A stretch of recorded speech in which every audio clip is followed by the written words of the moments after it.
Okay, so we've just wrapped up, and for reference, the question that we chose, you'll see this in a second, for this podcast is if I could give one piece of advice to a new sales rep.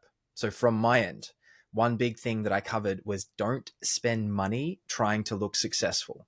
Mm-hmm. But on the back of that, we went to a whole lot of different topics. Michael brought up a couple of really good ones, which he'll mention in a second. Mm-hmm. What else did we get to? You know, how we met each other, Yeah. what I was like early in sales careers.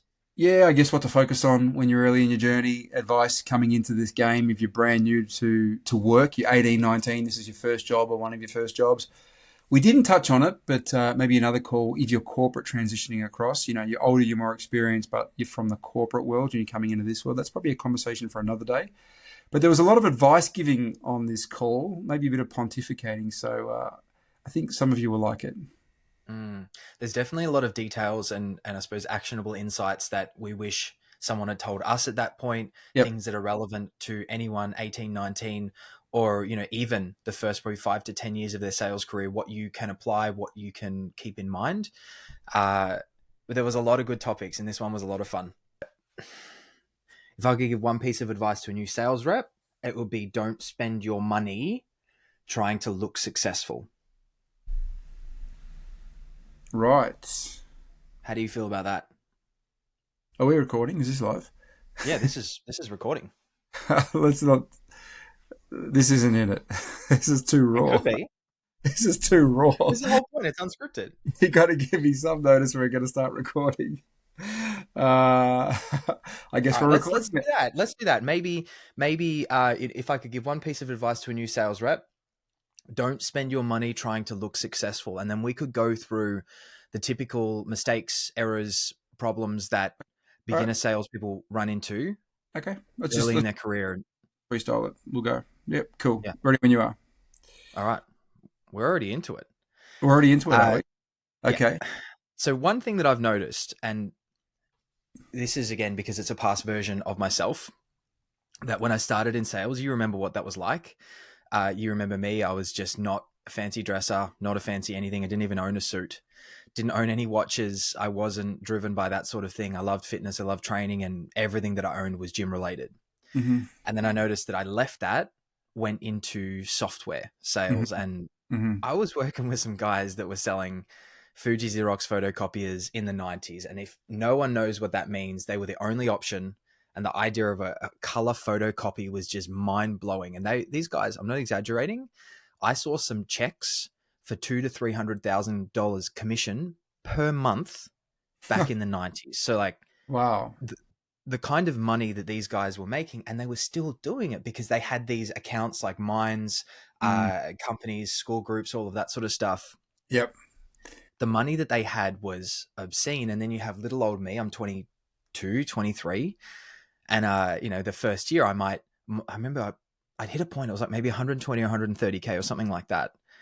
And I'm seeing all of these guys that had the cars, they had the watches, they had the suits, and everything about them was just luxe, the houses as well. And I was trying to keep up. Yeah. And I fell down that rabbit hole of doing all of the dumb things that junior sales people make. It's almost a rite of passage that you don't have to take. My keeping up story is different to yours. Remember, my first sales job was with Jack Daniels. And I was the new kid, first sales role, all that sort of stuff.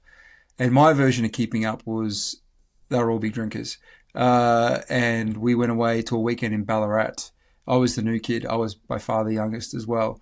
And let's just say I tried to keep up with the big boys drinking, and it didn't go well. So that was my lesson learned. Know my place. Have some self-awareness. Know my limits. Yeah. So what's there's a question or an insight we're looking for here? So what are the common mistakes that you see junior salespeople make at the start of their career that they don't have to do, and it doesn't actually help them in sales? There's a lot, but we'll try and focus on the biggest needle movers. I would say a lack of humility and a lack of self-awareness would be the two things that come to mind as a start point that will trip you up. Lack of self-awareness, and look, you don't know what you don't know. And part of being young is making silly mistakes and learning from it and getting better on the back of it. So it's almost a rite of passage in a way. But the quicker you can get some degree of self-awareness in terms of realizing, you are at the start of your journey, you are at the point where you have little leverage, little value other than being a warm body, you're better off learning, observing as much as you can rather than expecting or feeling entitled to positions that were earned. It's going to take you a period of time to get to. That will serve you. And I guess tying in with that, because they are interrelated, is humility. Coming in and, again, thinking you'll be treated as somebody who's earned the right to be treated better and to get more. And maybe, again, entitlement can come from that. And your ego can come into play as well, which prohibits you from, being open to learning, being open to improving, being open to failing and then learning from it and getting better. And also being attractive for older, more experienced people to take you under their wing and, chaperone you through as someone may have done to them back in the day. So I'm going to say self-awareness and humility as a start point. What are your thoughts on those two words? I agree. You have to be someone that is easy for someone to take under their wing. You don't want to, and it's counterintuitive. You have a young 22-year-old, 21-year-old, wherever they are, they're finally making some money. They're usually making a lot more than their friends who have just got out of college and are struggling to find a job, and they're, $50,000, $60,000, $70,000 in debt. So there's an imbalance there of you versus everyone or all of your peers if you're doing it right. Mm-hmm. But then there's also an imbalance between where you are, where you think you are, and where you sit in the pool of a lot more experienced people. Yep. If I were to look back at that point, what would I say to myself? I would probably say that I'm not as good as I think I am, and I need to understand that pretty much everyone around me has something that they can teach me. Just on what that, else would I say? If I can interject there, sometimes it's not about what they can teach you in the positive sense. Like, I can learn this from that person to do that or to be this. It can be the opposite. I can see that the way this person conducts themselves or the way, this person has positioned themselves, it's really, really strong to me that I don't want to be like that. So I can learn what not to do, which can often be as, if not more, powerful lessons. So it can go both ways.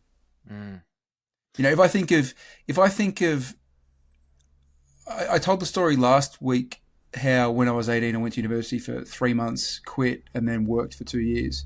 I moved up to the Gold Coast, which is the tropical part of Australia where surfing's really big, because surfing at that point in time was the most interesting thing to me. And I worked in 5-star hotels, and it was great. At the time of my life, I was 18, 19, 20, first time in my life out of home, surfing all day, every day, working all afternoon, all evening.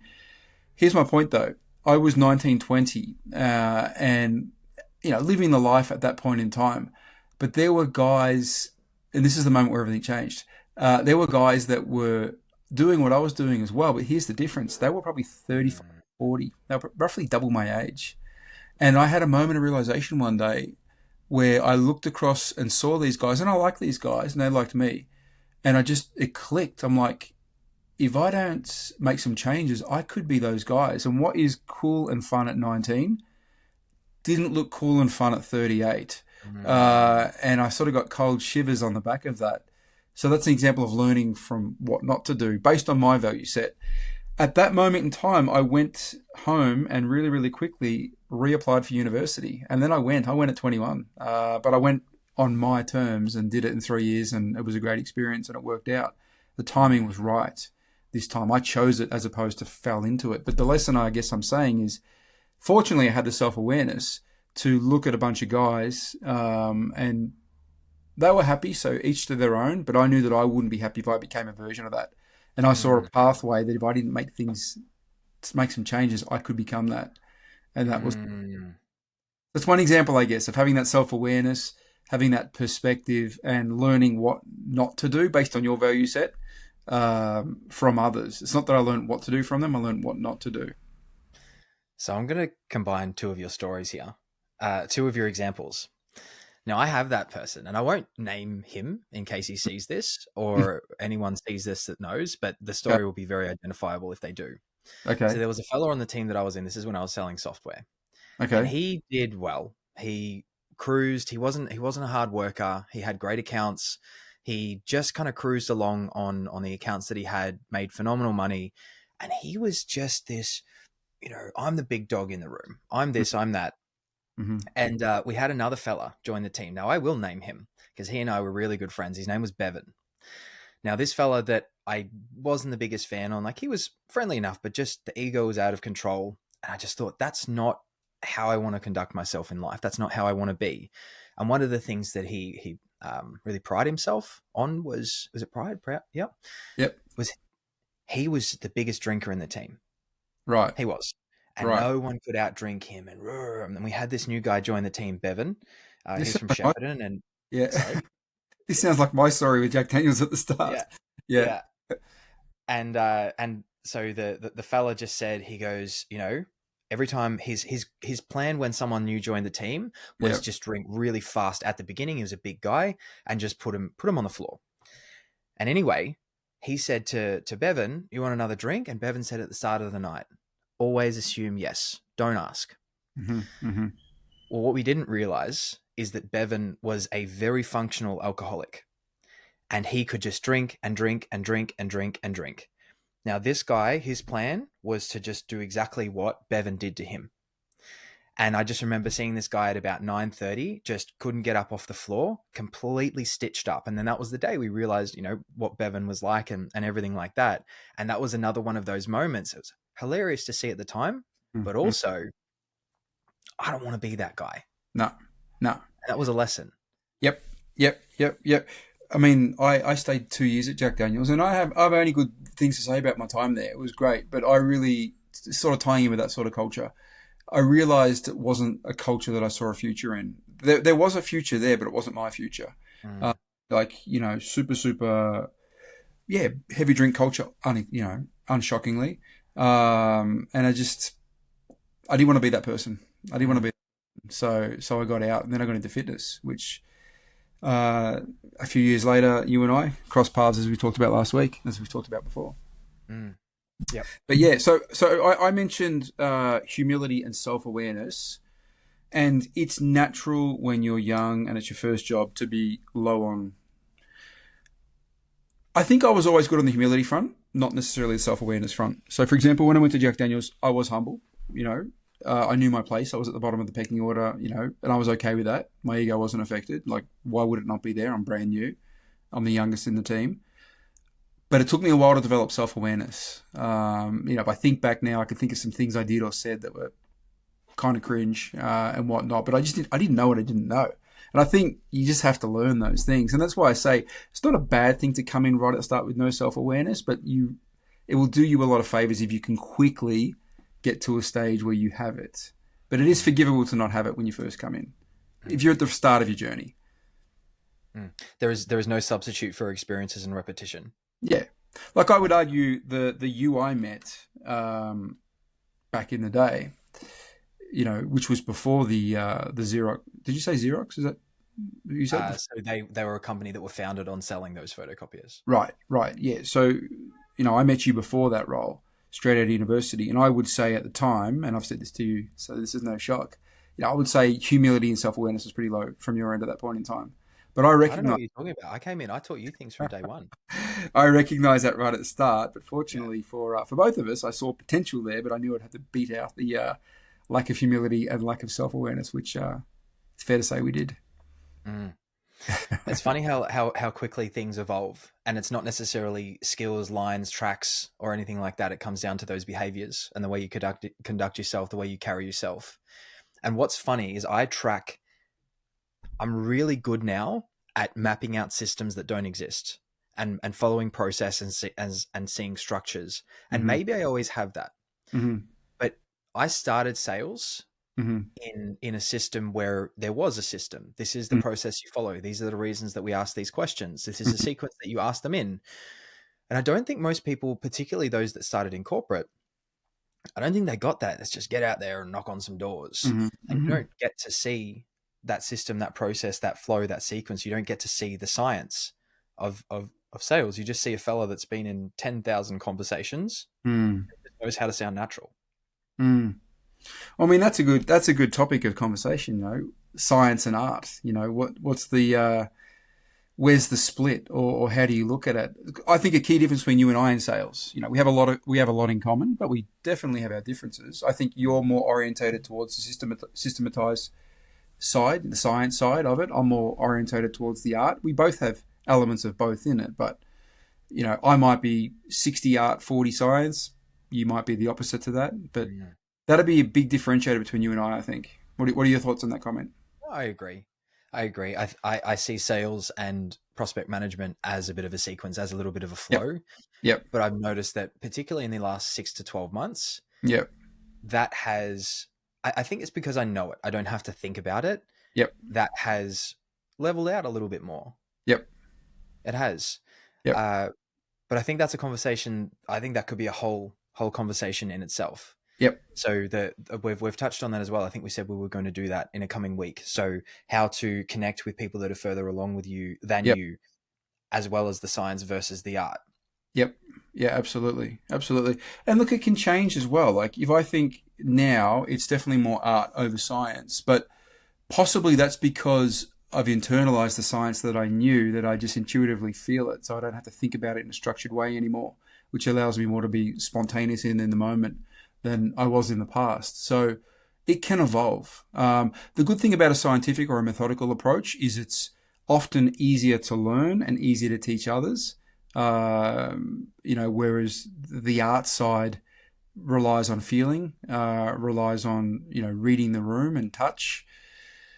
Some people naturally have it, but it can be learned and developed. I don't think I naturally had it. I think it's learned and developed. And I think it's learned and developed largely underpinned by the science and mythology sort of things, which I said a moment ago I've internalized. Now, like the last thing I wanted to call is a script. I just want to be there in the moment. I know internally what boxes I need to tick in my mind in order for them to want to buy from me. I just want to be 100% present in the call, build my next question off what they just told me or what they haven't disclosed yet, rather than, be in some sort of sequence and be attached to that, which has its place, but that's not where I'm at anymore. What about you? Again, this could be a whole other session in itself. So I'm somewhere, I'm a happy medium between that. And I think that there needs to be a sequence in that, not a sequence. There needs to be a framework that you can understand or you can follow. And this is going to sound kind of silly, but did you ever play that game Street Fighter, that old 2D where there's basically two people? Yep. Johnny. So you know how you've got that loading bar at the top? Yeah. Yep. Yeah. So I think of certain sections of the call as that. So what's going on in their life right now, why they feel as though they need help and where they want to go. And I see those almost as like loading bars. You need to fill out those sections. Okay. And just so you have enough information to fill the bar of like, I have a really comprehensive understanding of where they are and where they want to go. And then there are other sections on the call that we need to tick off, like whether or not they feel they can do it themselves. Like why or why not now is the time to do it. And things like that, things that you can tick off. So that's how I visualize calls as I'm going through. And every now and then I'll go to move forward, or maybe I'm about to wrap up and start to go towards some solution stuff. And I'll think, there's still a couple of things that are a couple of loose ends that I need to circle back and do. So I don't follow this really rigid structure. There are things that I need to tick off. Okay. It's interesting that, so you visually go to like an energy bar sort of image or association. It's interesting how we visualize things. Like, I don't go anywhere near that. This is something I've never thought about before. I'm trying to think if I have a visualization when I'm on a call. I don't think I do. No, I can't. No visualizations coming to mind. I think this comes back to that intuitive sort of art side that I go very much on feel. I intuitively know, and I can articulate what it is. I do to my students, what boxes we need to tick in order to get to a point where they ask to buy from us. But it's so internalized now that I don't need to go visual. I pretty much put all my focus on the person I'm speaking to.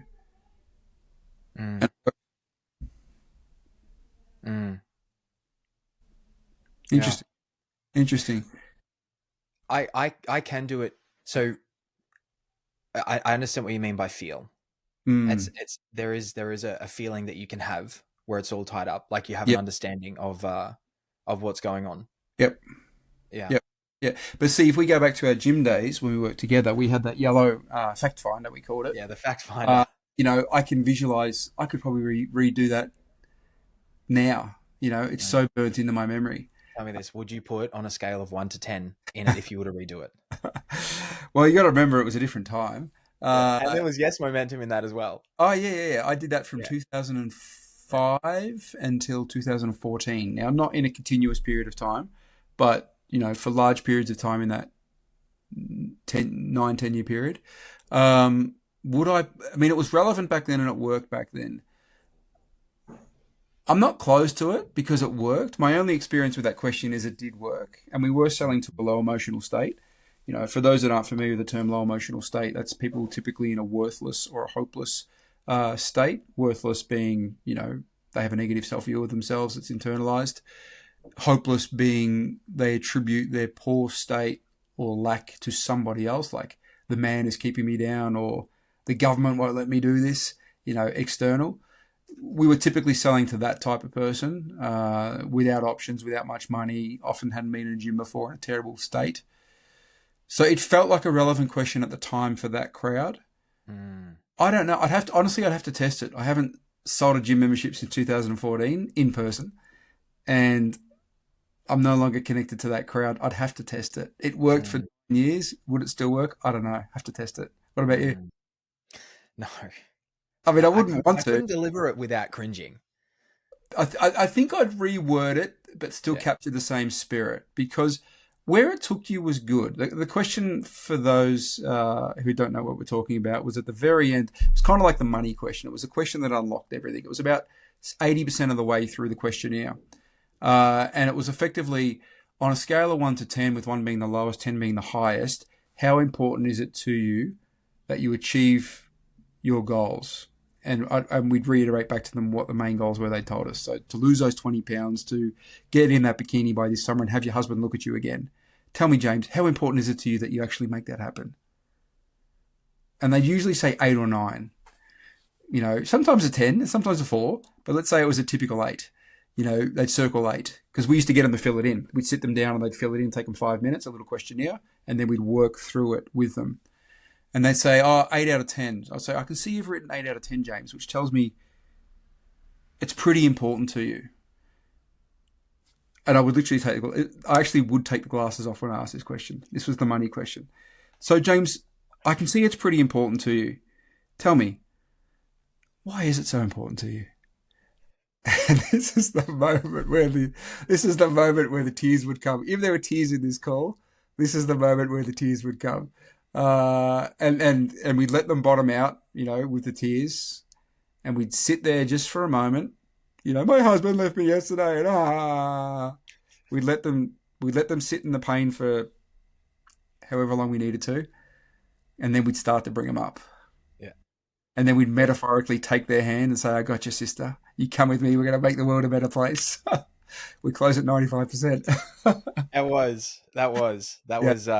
That's such a good explanation and recollection because that's exactly what it was like. Yeah. But I remember literally taking the glasses off halfway through that question. It was just all theatre, but it worked. Would I want to sell like that again? God, no. No.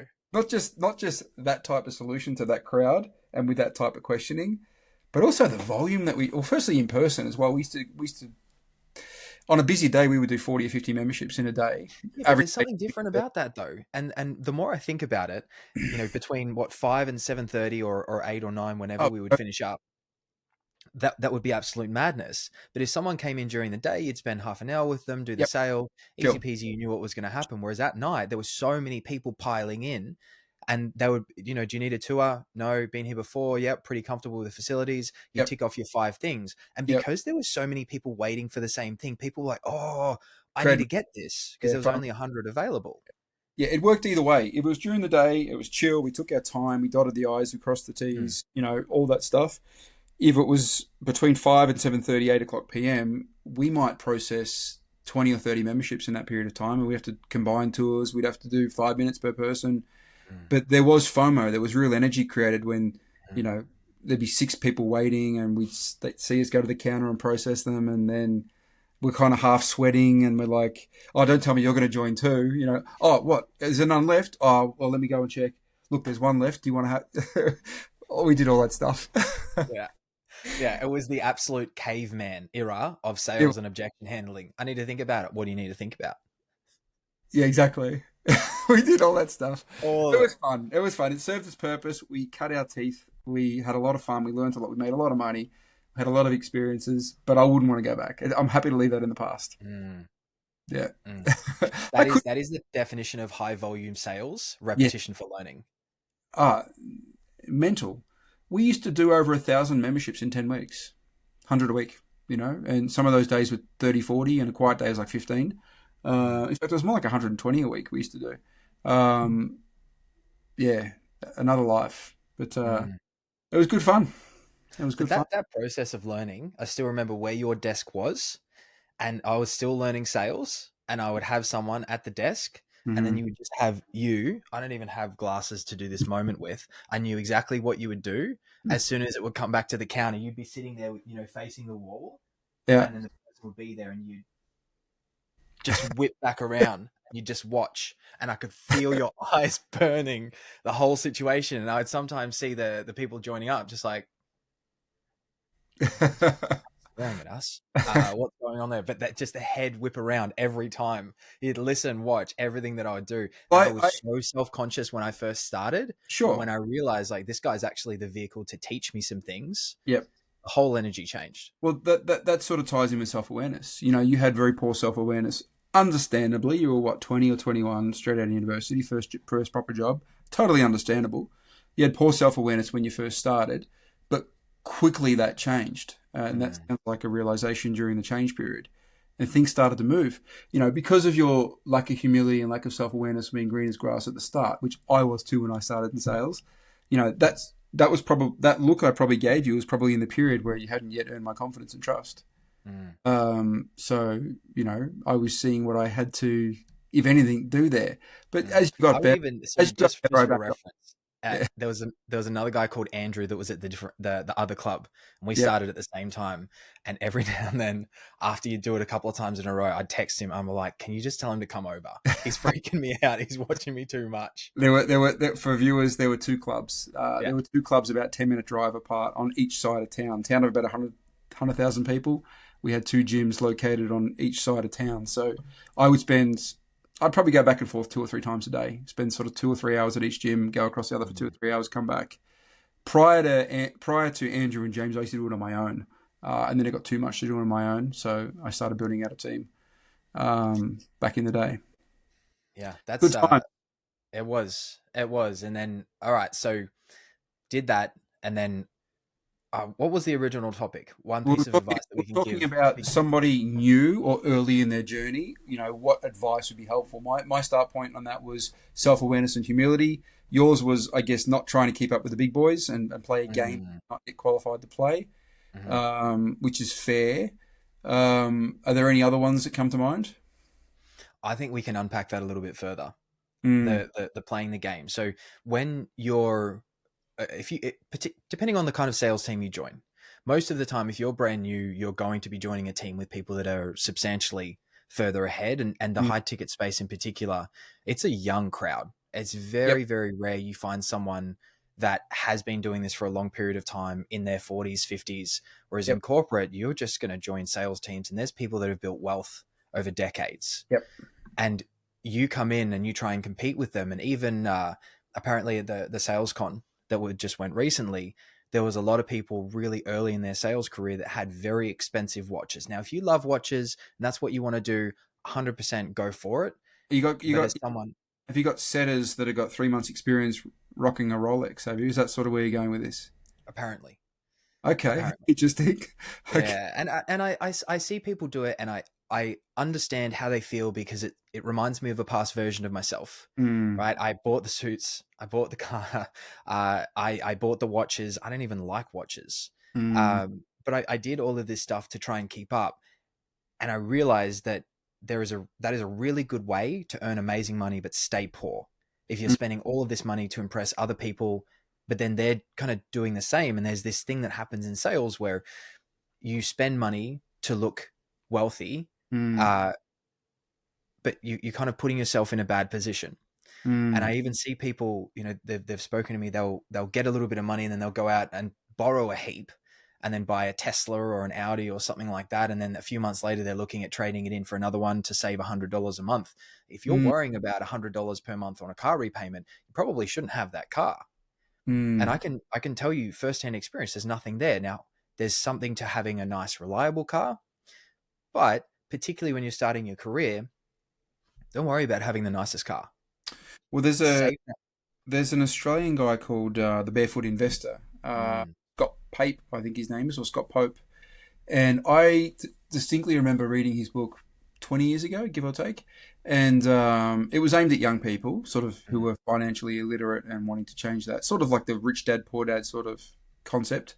Different topic, but for that sort of person at that stage of their financial journey. And I remember this line. I still remember it to this day. His line regarding cars was, "Buy the worst car that your ego can afford," and that has stuck with me since that day.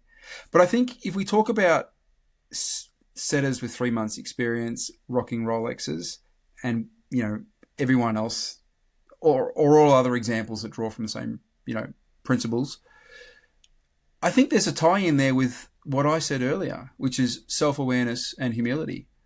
There's a lack of self-awareness or a lack of awareness as to the appropriateness or the suitability or the relevance of doing this or the need to do this. And potentially there's a lack of humility thinking I've kind of already made it because I'm a setter. I don't know. I'm guessing here because I don't actually know what their motivation is. But I No, wouldn't be I surprised don't if think there's that's it. I don't think it's a lack of awareness. I think people get dropped into this sales whirlwind and they see other people, what's it called, posturing themselves to the world, and they think that's the way that you need to do things. And there are very few people that just say that's not it. That's not the way. You said which something to me a little while ago. I was talking about it yesterday, and yep. it said there are two types of people in this world. And one, you have the kind of person that you sit next to them and they have the flashy watch, the suit, they're telling you how good they are, they're telling you about their car, they're telling you about their partner, whatever it is, just like Yep. I'm this, I'm that. And then you Yep. have the kind of person that you'll sit down, have a great conversation with them, they'll get up and walk away. And then Mm. someone has to say, do you know who you were just talking to? Mm. Mm. Mm. And I had honestly that exact moment yesterday. I had a conversation with a guy regarding a new business, hopped off the call, rang my new business partner, and he's just like, "Do you know who you just spoke to?" I said, "No." And he goes, "He's the CEO, he's the director, he's done this, he's done that, he started this company, and like the guy's worth hundreds and hundreds of millions of dollars." Mm. You would never have guessed, just humble, Yep. kind, polite, respectful, and he's Yep. speaking to me. Yep. No one has, or very few people speak about the effect that it has to be that person as opposed to the first one.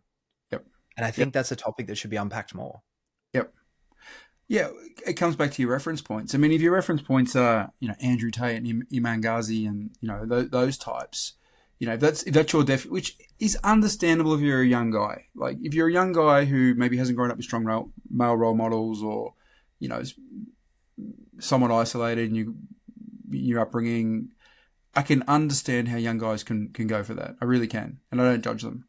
But if that's your reference point for success, then yeah, you probably think that, and they might, I don't know, I don't follow those guys, but they might say dress for success or dress for the job you want or, Mm. talk that sort of language.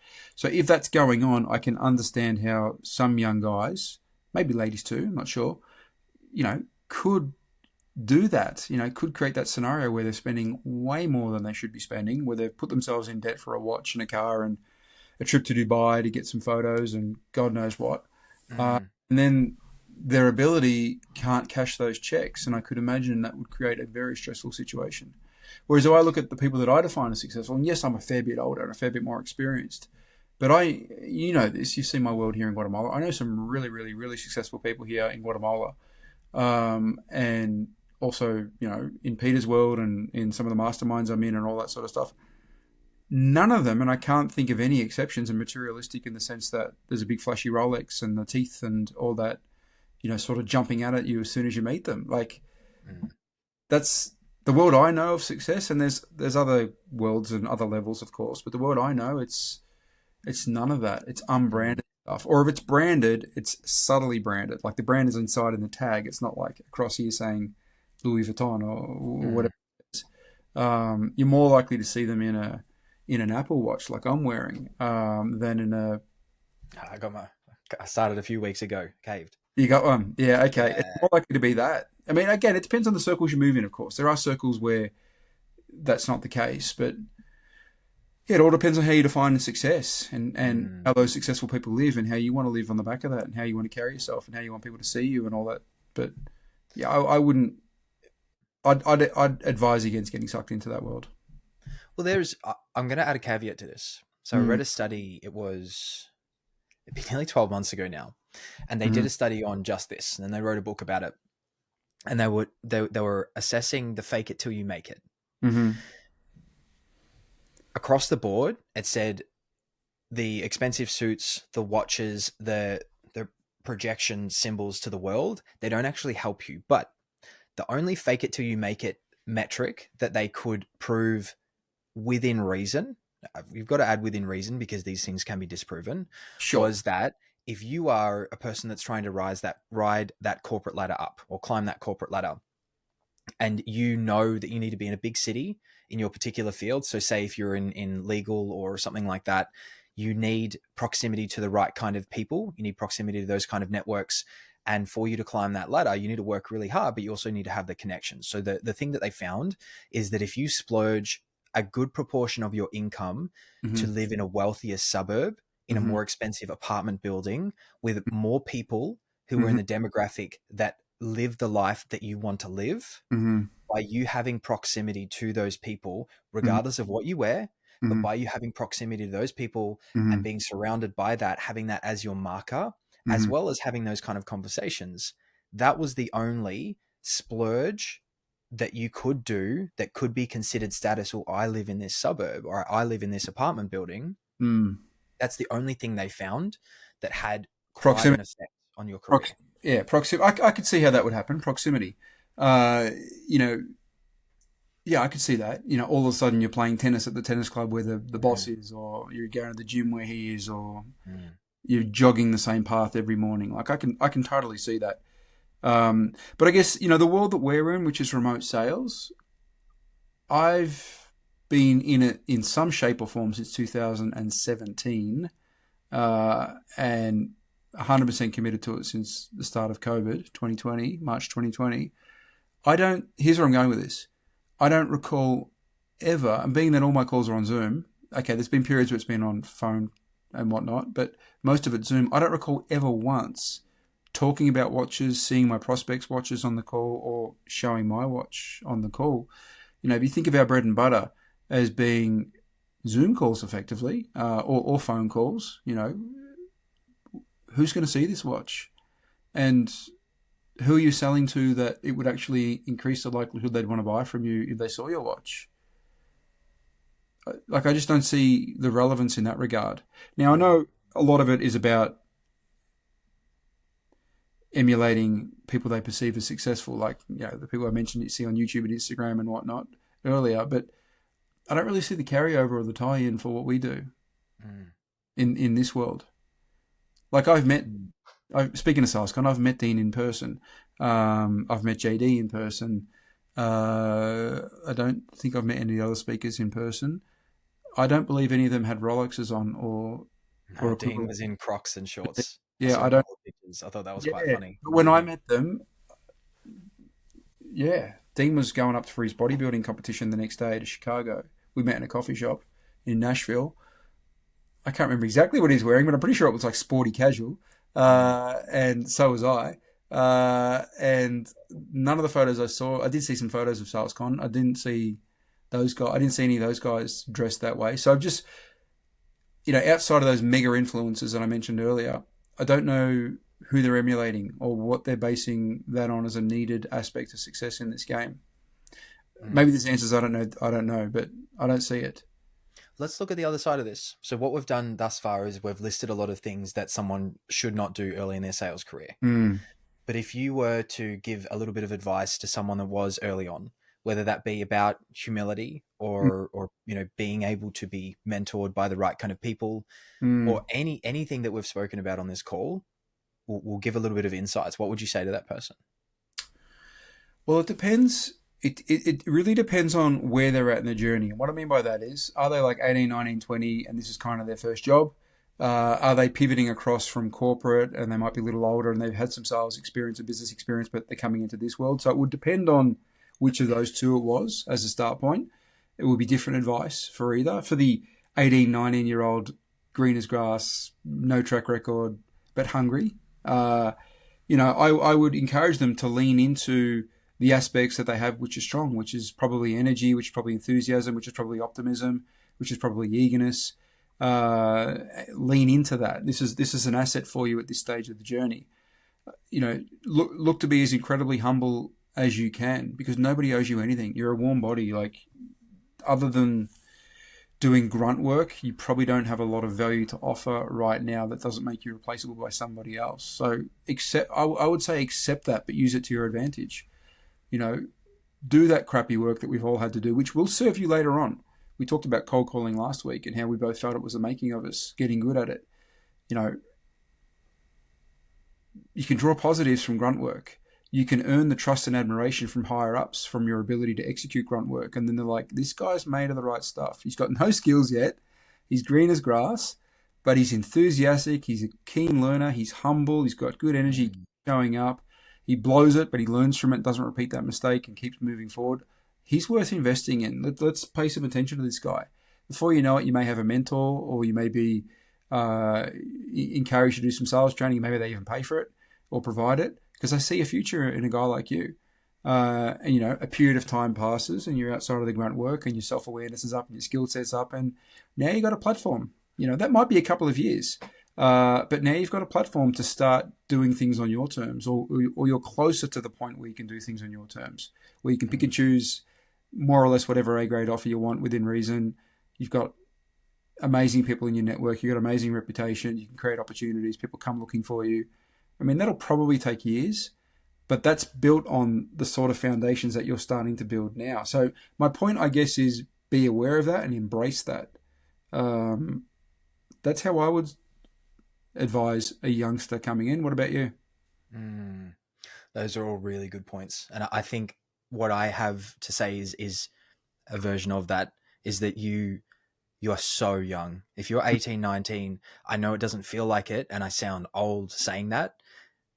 The older I get, the more time I realize I have, because I'm not looking for get rich quick schemes. And I have in the past, and this whole industry is advertised as get rich quick, and so is sales. But your time is a weapon. You're so young, you have so much time, you have so much energy. Now, that's not to say don't do things that will help you figure out who you are, but work like crazy. Do as many outbounds as you can, learn from your mistakes, understand that the key to sales success is not in repetition of sales training without application. It's in application and then using sales training to bridge those gaps. So there's a combination of both. And the other thing as well is look at the people that are genuinely successful in life, and not the people that had a couple of big months, or maybe the people on YouTube that are saying they earn 150K a month. Don't believe that. They are selling the destination. They're not selling the journey. So understand that you want to create genuine wealth over the next 5 to 10 years. Earn good money now, put it to work. Don't blow it, because the people you're trying to impress now, you won't know them in 5 to 10 years. And to be honest, they don't really care. The kind of people that matter, that will genuinely pull you along in life, are not impressed by those things.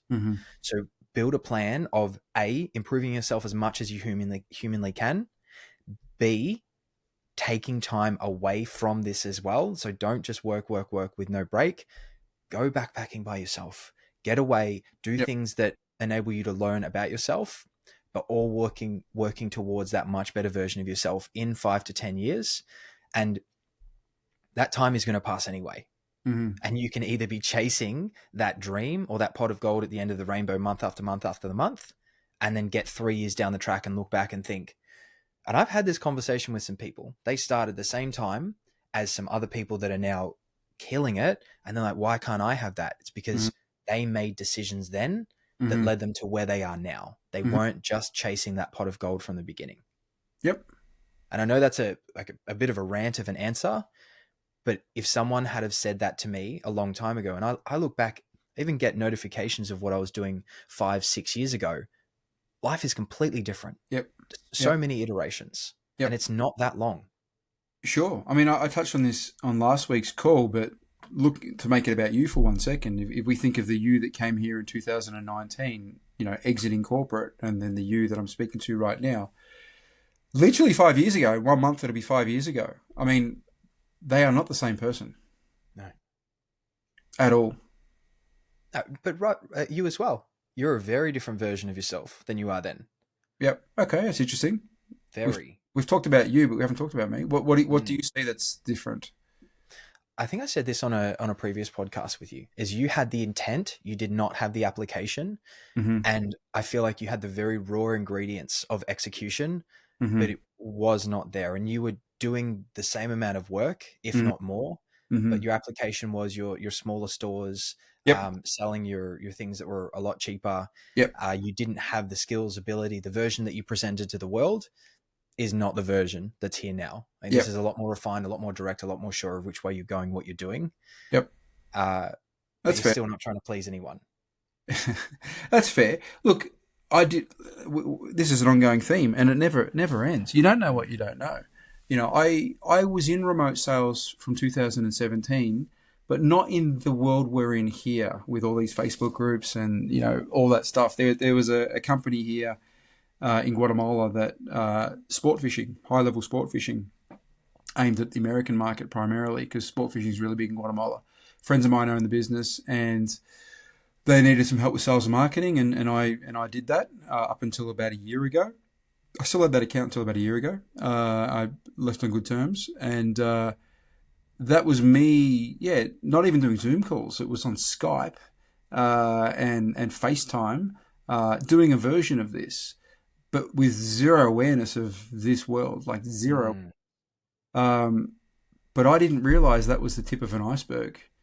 I thought this was just an outlier, just through lack of self-awareness or I had no reason to go looking for this world. I had some physical businesses in Guatemala that are doing okay. In hindsight, they weren't when I look at the numbers I do now, but at the time they were doing pretty well. But I was playing small. With the benefit of hindsight, I was playing small, not because I was scared to play big. I didn't actually know how to, or I didn't see what I now see. So for me, COVID is an eternal blessing. It led to the closure of those businesses, and it led to me being forced to discover a new world, which we're now in. And then once I got into this world, like yourself, you take a period of time to find your feet, and then you sort of figure out how it works and what's going on. And I was able to leverage all of my skills and experience from real world selling, from the other virtual selling I did, from having my own businesses, across into this world and make that transition. All those gym membership sales, that was a massive part of the transition. It's exactly the same. Those face-to-face meetings we had are basically identical to a Zoom call. They're just in person. So it was a pretty easy transition in the end, but that led me to a point where, I do think bigger now. I do play bigger. Do I work harder? I don't know. I think I work about the same. But the outcomes from that are much better. There's just no comparison. Yeah. I think that's a good place to leave it. So this was we're already at about 45 minutes. So this was a good session. This was a little bit of pontificating to the younger or less experienced members on this call. But look, these are things that I would have liked to have known back in the day. I think the important thing that you touched on about 5-10 minutes ago is, in your 20s, yes, work and set yourself up and try and make smart decisions, but also give yourself permission to have some fun and do some crazy stuff as well. You don't want to be an old guy who's got no stories. He's got no scars. He's got no lessons. You don't want to be that guy that gets to 45 and then thinks, I never went and traveled or partied. I'm going to go and stay in hostels with 18. Well, we've all stayed in. We've all met that guy. Where people my age, mid-40s or older, are hanging out as if they were 22. I mean, it all depends on how you look at it and how the person pulls it off. One part of it's like, how cool that this guy's still living life and who cares? But another part is, I don't know, I want to be doing that at 48. No, that's another, not that guy. Yeah. That is. Yeah. Yeah. I know. All right. Guy. If I went down to the hostel tonight that our good friend Dean owns, which is about a 5 minute walk from here, which is Yeah. full of 22-year-old backpackers, and they're all probably chugging beers right now. It'd be a good vibe in there, but my God, I'd feel like a fish out of water. And if somebody said, "Hey, what's that ring on your finger and how old are you?" I'd be so embarrassed. What are you doing here, mate? Yeah. Go home. Yeah, go home. Yeah. Yeah. Anyway, so yeah, do that fun stuff in your 20s. Because there's other fun stuff to do in your 30s and 40s, but it's not hanging out at backpackers with 22-year-olds, getting blind drunk, falling over on the bar. Yeah. Yeah. But there's other fun stuff to do in your 30s and 40s, which can involve drinking and being a bit silly too. But it's a different type of fun. Very different. Yeah. All right. Let's leave it there. We'll see you next week. Easy. All right. Bye.